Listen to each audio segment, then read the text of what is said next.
গত 20/2/2025 তারিখে অর্থাৎ 20শে ফেব্রুয়ারি 2025 তারিখে কবিতাপাড়া ই-পত্রিকা নামক এক পত্রিকায় আমার একটি কবিতা প্রকাশিত হয়েছে।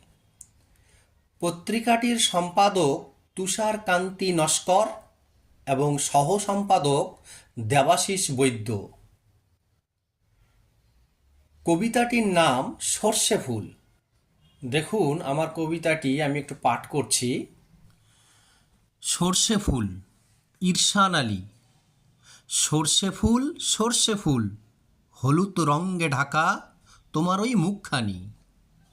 তোমার মাঝে গড়ে তোলা মিষ্টি মধুর ওই মৌমাছির জীবনখানি।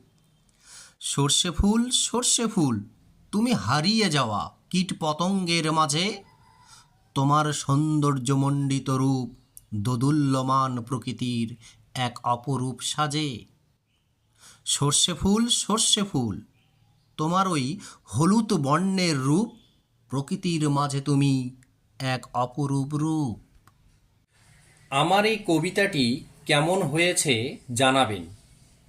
যদি ভালো লেগে থাকে তাহলে লাইক, শেয়ার এবং কমেন্ট করবেন, এই আশা রাখি।